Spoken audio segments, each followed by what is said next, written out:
Welcome to global study with S K Chak में आपका स्वागत है। आज फिर एक नया चैप्टर बायोलॉजी 10th क्लास का बहुत ही इम्पोर्टेंट क्वेश्चन एग्ज़ाम की दृष्टि से चैप्टर है आज श्वसन। लाइफ प्रोसेस चैप्टर का जो दूसरा चैप्टर है वो श्वसन के बारे में हम महत्वपूर्ण क्वेश्चन के बारे में डिस्कस करेंगे। आप लोग बहुत ही ध्यान से इन क्वेश्चन को देखें। आइए चलते हैं क्वेश्चन के बारे में। पहला क्वेश्चन जो है वो है श्वसन को परिभाषित कीजिए। श्वसन क्या होता है और उस श्वसन को परिभाषित कीजिए। ठीक है, उसके बारे में हम जानने की कोशिश करेंगे। या श्वसन क्रिया को परिभाषित कीजिए तथा बताइए कि इस क्रिया में किस प्रकार ऊर्जा एटीपी में स्थानांतरित होती है। इन चीज़ों के बारे में हमें जानना होगा।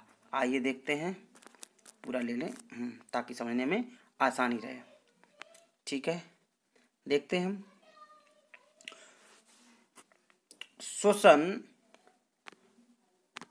श्वसन जीवित कोशिकाओं में होने वाली सभी एंजाइमी अभिक्रियाओं को कहते हैं। किसमें? कोशिकाओं में। और कौन सी कोशिकाएं होनी चाहिए?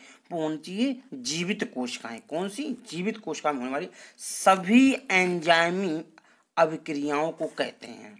इनमें ऑक्सीजन की उपस्थिति या अनुपस्थिति में कार्बनिक पदार्थों का क्या होता है? ऑक्सीकरण होता है। सबसे महत्वपूर्ण क्या है? श्वसन में कार्बनिक पदार्थों का ऑक्सीकरण होता है तथा ऊर्जा मुक्त होती है। और क्या होता है? श्वसन में ऊर्जा मुक्त होती है। इस ऊर्जा को एटीपी अणुओं में विभवीय ऊर्जा के रूप में संचित किया जाता है। समझ गए? ये क्या है? एक एंजाइमी अभिक्रिया है श्वसन। और ये कहाँ होती है? जीवित कोशिका के अंदर होती है। फिर दूसरा हम ये देखते हैं, ऑक्सीजन की उपस्थिति या अनुपस्थिति में और क्या होता है? कार्बनिक पदार्थ होते हैं उनका ऑक्सीकरण होता है तथा क्या होती है? इसमें ऊर्जा मुक्त होती है। इस ऊर्जा को विशेष या एटीपी अणुओं के रूप में विभवीय ऊर्जा के रूप में संचित किया जाता है। ठीक है, आइए देखते हैं, एक समीकरण के रूप में देखते हैं।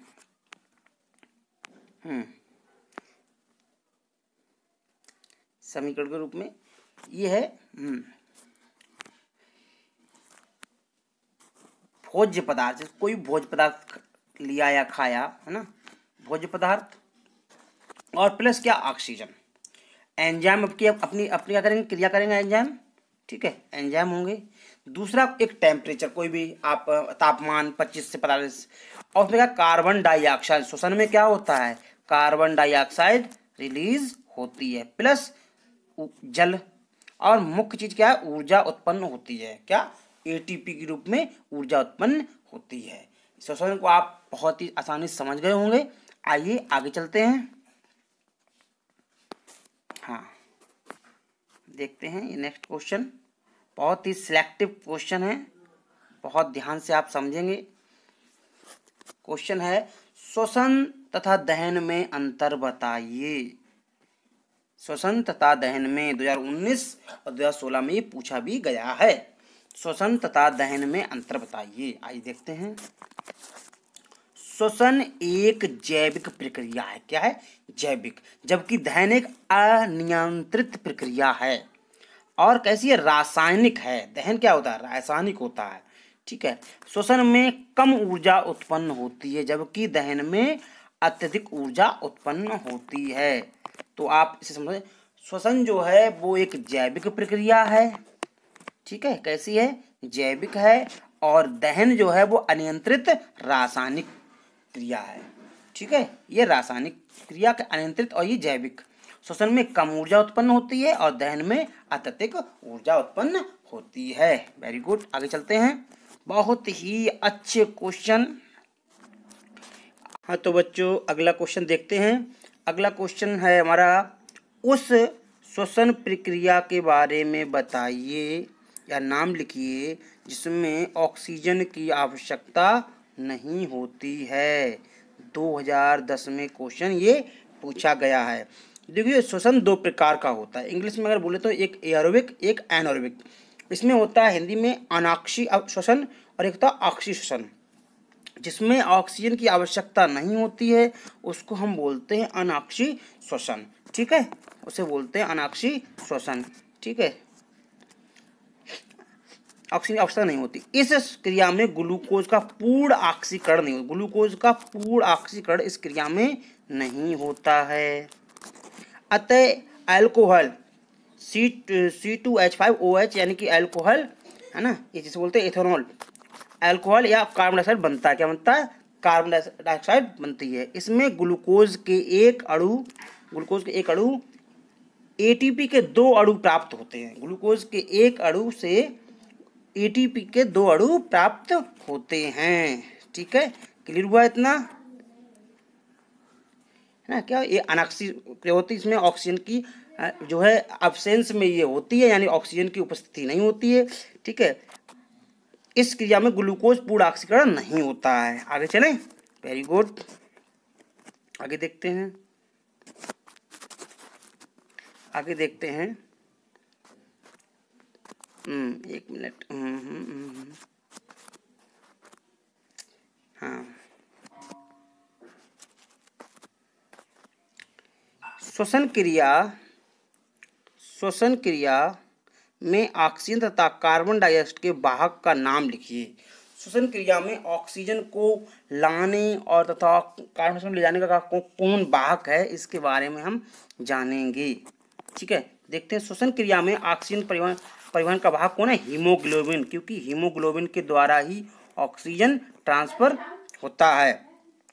और कार्बन डाइऑक्साइड वाहकों कौन है? सोडियम है, पोटेशियम है और बाइकार्बोनेट।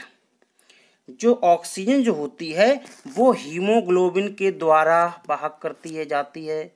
ठीक है, लेकिन कार्बन डाइऑक्साइड जो होती है वो सोडियम के द्वारा, पोटेशियम के द्वारा और बाइकार्बोनेट के द्वारा जाती है, यानी उसके द्वारा ले जाई जाती है। ठीक है, कुछ मात्रा में कार्बन डाइऑक्साइड हीमोग्लोबिन और रुधिर प्लाज्मा द्वारा भी वहन करती है। और कुछ मात्रा में जो CO2 होती है, जो होती है वो हीमोग्लोबिन और रुधिर प्लाज्मा द्वारा भी वहन की जाती है, यानी उसके द्वारा भी लाई और ले जाई जाती है।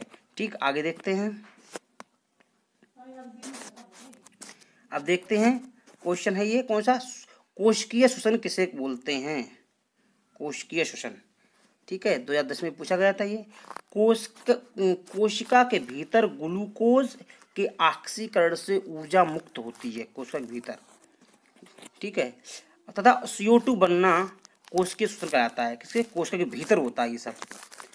आंतरिक श्वसन कहलाता है। ऐसे ही क्या बोलते हैं? कोशिकीय श्वसन को ही बोलते हैं आंतरिक श्वसन बोलते हैं, या इंटरनल रेस्पिरेशन बोलते हैं। कोशिकीय श्वसन सभी जीवित कोशिका में होता है। हम हैं और जानवर हैं, जो जीवित कोशिकाएं होती हैं सबके अंदर ये क्रियाएं चलती हैं। ठीक है, आगे देखते हैं, बहुत ध्यान से पढ़िएगा इनको। आगे देखते हैं, बहुत ही इम्पोर्टेंट क्वेश्चन आपके 10th क्लास के लिए। ठीक है, नेक्स्ट क्वेश्चन देखते हैं। श्वसन क्रिया कोशिका के किस अंग में होती है? श्वसन क्रिया कोशिका के किस अंग में होती है? और ये 2007 और 2005 में पूछा भी गया है। श्वसन क्रिया कोशिका द्रव तथा माइटोकॉन्ड्रिया में होती है। जो कोशिका का जो द्रव होता है, जो फ्लूइड लिक्विड जो भरा होता है, तरल पदार्थ उसमें, और माइटोकॉन्ड्रिया क्या बोलते हैं? पावर हाउस ऑफ सेल, है ना। कोशिका का ऊर्जा का जो है ना पावर हाउस बोलते हैं। किसको? माइटोकॉन्ड्रिया को बोलते हैं। ठीक है, कोशिकीय श्वसन को 2 भागों में विभाजित किया जाता है। एक होता है ग्लाइकोलाइसिस, है ना, एक क्या होता है? ग्लाइकोलाइसिस। ठीक है, दूसरा जो होता है वो होता है क्रेब्स चक्र। क्या होता है? क्रेब्स चक्र। इन 2 भागों में कोशिकीय श्वसन को बढ़ाता है। और ग्लाइकोलाइसिस यह क्रिया कोशिका द्रव में होती है। ग्लाइकोलाइसिस कहाँ होती है? कोशिका द्रव में। और क्रेब्स ये माइटोकॉन्ड्रिया में होती है। ठीक है, ये 2 प्रकार की हुई। ठीक है, आगे चलते हैं, आगे देखते हैं ये क्वेश्चन। हाँ, ग्लाइकोलाइसिस का अंतिम उत्पाद क्या है? ग्लाइकोलाइसिस जो कोशिका द्रव के अंदर होता है, पढ़ा है मैंने ग्लाइकोलाइसिस, है ना। इसका अंतिम उत्पाद क्या है उसके बारे में हम देखेंगे। ग्लाइकोलाइसिस का अंतिम उत्पाद 2007 में इसे पूछा भी गया है, 2007 में पूछा गया है इसको। ठीक है, देख लीजिए ये पायरुविक अम्ल और ग्लाइकोलाइसिस का अंतिम जो पायरुविक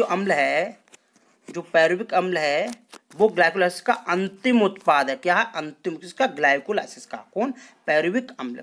ग्लाइकोलाइसिस में बना पायरुविक अम्ल ऑक्सीजन है ना, ये क्या है? ऑक्सीजन ही तो है, O2, ऑक्सीजन की उपस्थिति में कोशिका द्रव्य से माइटोकॉन्ड्रिया में प्रवेश करता है। किसकी? कोशिका द्रव्य से, है ना, ऑक्सीजन की उपस्थिति में कोशिका द्रव्य से माइटोकॉन्ड्रिया में प्रवेश करता है, जहाँ इसका वायवीय अक्सरण होता है। किसका?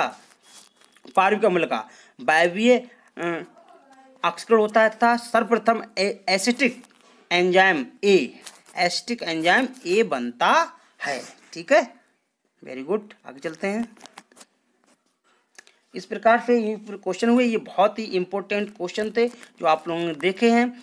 हमारे चैनल को लाइक एंड सब्सक्राइब करिए और जुड़े रहिएगा ग्लोबल स्टडी विद एसके चक में। आपके लिए सभी चैप्टर के इंपॉर्टेंट क्वेश्चन PDF के माध्यम से कराए जाएंगे। निरंतर इस वीडियो को बार बार देखें और अपने दोस्तों को शेयर करें ताकि वो भी इसका जो है फ़ायदा उठा सकें। धन्यवाद बच्चों, थैंक यू, बाय बाय।